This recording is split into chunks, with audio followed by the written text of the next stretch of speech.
Good morning, students. Welcome to the biology class. We are discussing the same chapter, life process. Yesterday we finished with our plant nutrition, and today we are going to start with animal nutrition. Animal nutrition.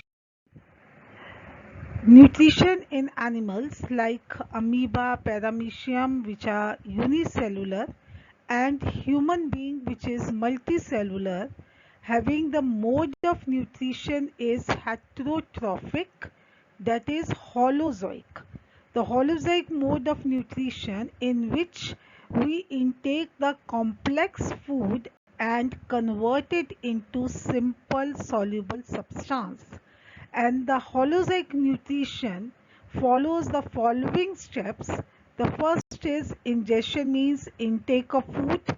Number second is digestion, means converting the complex food into simple soluble substances with the help of enzymes. Absorption means diffusion of that digested food into the cytoplasm. Assimilation means utilization of food by the body. Egestion is elimination of undigested food from the body. So either it is a mode of nutrition in amoeba or it is in human being. They are following that 5 steps. So first we are going to discuss about the nutrition in amoeba, that is the unicellular organism or single-celled organism. So the first step is ingestion. The food is captured by finger-like extension from the surface called pseudopodia. So pseudopodias are the finger-like projections, finger-like extensions coming out from the cell surface. The food get enclosed in vesicles called food vacuole. The process of ingestion in amoeba is called phagocytosis. So first they used to capture the food with the help of the finger-like projection, and then they form the vesicle known as the food vacuole. Inside the food vacuole, the complex substances are broken down into the simpler ones with the help of enzyme, and the process is known as digestion. The digested food diffuses into the cytoplasm, that is absorption. The absorbed food is utilized for growth, repair, energy and storage, that is assimilation. The remaining undigested material is moved to the surface of the cell and expelled out, that is egestion. So in this picture you can see that is the pseudopodia, that is the finger-like projections coming out from the cell surface of the amoeba. This irregular shape of the structure is amoeba. This is nucleus, this is cytoplasm, this is plasma membrane, and these are the pseudopodia. So they are extending their finger-like projections, that is your pseudopodia, and encircling the food vacuole means trapping the food vacuole. So by trapping they will form the formation of the food vacuole. So by the extension of pseudopodia, the formation of food vacuole will be inside the cell. Now inside the cell, with the help of the various enzymes, they will undergo the digestion, and the digestion that is showing the digestion of the food.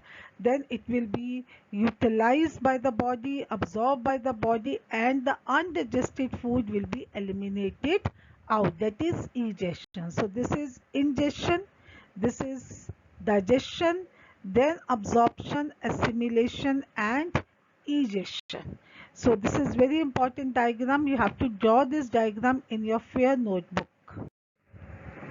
So what is the difference between amoeba and paramecium in their mode of taking the food inside the body? As we know, both the amoeba and paramecium, they are the unicellular organism. Then what is the difference in the mode of taking the food? As we know, amoeba, the food is taken in by entire surface of the body because the shape of amoeba is irregular and the food can be taken from any particular point of the surface. So it can be taken it at any point. Whereas paramecium, the cell has definite shape, that is a definite shape, and they are having a definite opening, that is cell mouth, through which the food will enter with the help of cilia. So they are having a definite spot, they are having a definite point, the specific point through which the food will enter, whereas in amoeba they are having no definite point and food can be entered from any point. So in paramecium, the cell has definite shape and food is taken in only at specific spot. The food is moved to this spot by the movement of cilia which cover the entire surface of the cell. So these hair-like extensions, these are the cilia which covers the entire surface of the cell. So this is about the nutrition in the single-celled organism, that is amoeba and paramecium, and now we will discuss about the human being. So nutrition in human being. Human being shows that is heterotrophic holozoic mode of nutrition. As we know, human beings are omnivorous, means they can eat both plant as well as animal. The food we eat is broken into the simple molecular substance with the help of a special system, that is digestive system. Human digestive system consists of alimentary canal and digestive gland. So here you can see the digestive system of human being, in which you can see the alimentary canal as well as the digestive glands. So we are starting our alimentary canal from the mouth, that is the buccal cavity, which is having the, you can say, the opening, the mouth. Then there is a tongue in the floor and teeth which helps in chewing the food, and this is considered to be the hardest substance of our body. So this is the pharynx, followed by the esophagus, that is your muscular tube-like structure. Then we are having a J-shaped structure, that is your stomach. And then we are having the small intestine, which is divided into three parts, that is your duodenum. This C-shaped structure is duodenum, then duodenum, and this coiled structure is known as ileum. And we are having a large intestine, so this is your, again divided into three parts, that is your cecum, followed by your colon, and then you are having the rectum, through which the elimination takes place, that is your anus. So we are having the mouth as well as anus, that is the intake is by the mouth and elimination of undigested food is by the anus. Then we are having the glands, that is the buccal cavity is having the salivary gland. The gastric glands are present in the lining of the stomach. We are having a liver, which is considered to be the largest gland, pancreas. Then small intestine will have the intestinal glands. So the alimentary canal, that is just a passage through which the food passes from one part to the another part of the alimentary canal, and the digestion takes place with the help of the secretion coming out from the digestive glands. So alimentary canal is a long tube extending from mouth to anus. Tube has two different parts performing the special function.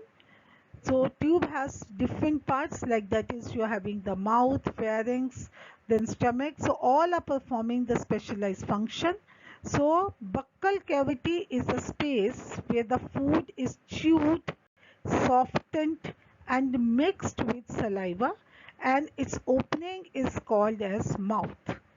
So tongue is a flat muscular structure attached to the floor of buccal cavity. It helps in masticating and swallowing the food. Teeth are the hardest non-bony structure of different kinds, that is heterodont. Different kind means they may be the incisors, they are canines, they are the premolars and molars, and are embedded in the socket of jawbone, means they are non-movable, that is a thecodont.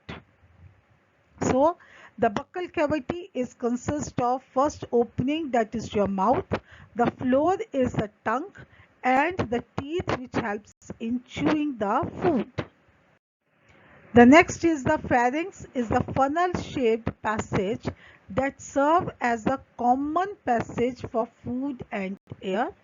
Then we are having the esophagus, is thin, long, muscular tube that extends through the neck, thorax and diaphragm to open into the stomach. The stomach is a sac-like muscular J-shaped organ, lies below the diaphragm, and the lining of the stomach wall contains the gastric glands.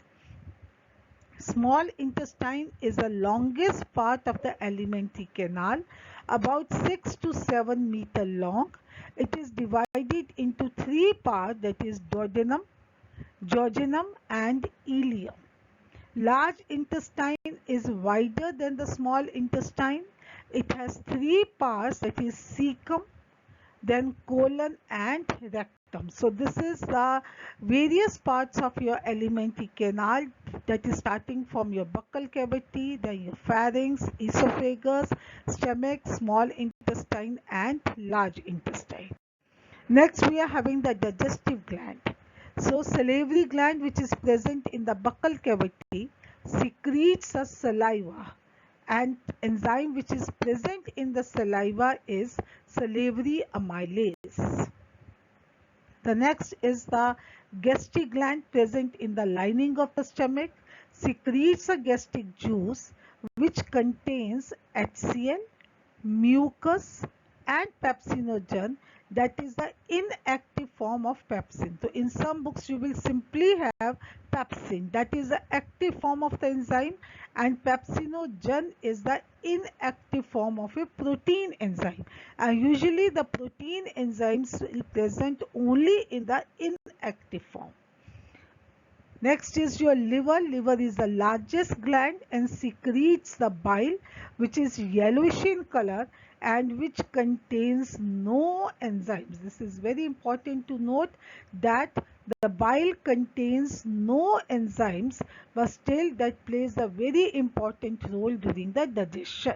And the bile is stored in the gallbladder.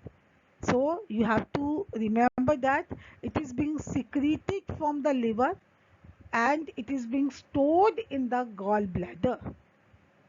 Pancreas secretes the pancreatic juice which contains trypsin, that is your protein enzyme, pancreatic amylase, that is your carbohydrate enzyme, and lipase, that is for the digestion of fat. So pancreas, they are the leaf-like structure which are being present in the cavity of a duodenum. So that is your pancreas.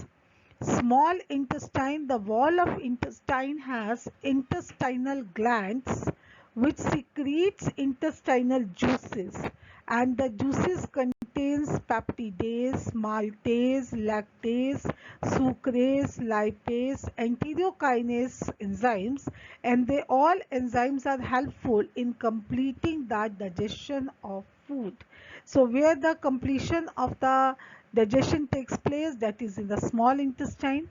From where they are going to start, that is from your buccal cavity, which contains the salivary glands and they secretes a saliva, and then followed by the stomach. Then the digestion takes place in the small intestine, and small intestine receive the secretion from liver, that is the bile, and from pancreas, that is your pancreatic juice, and of itself, that is the intestinal juice. So the small intestine receive the secretion from three ends, that is liver, pancreas and intestinal gland, and then the complete digestion of the food takes place. After that, absorption, assimilation takes place from the small intestine.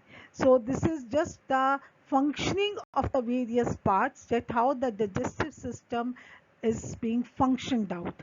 And in our next lesson, we discuss about the digestion of food, that how the food passing from your buccal cavity till your small intestine, converting from simple complex substances, from complex substances into simple soluble substances. So digestion is, that is the conversion of complex food into simple soluble substance with the help of the various enzymes which are being secreted from the various digestive glands.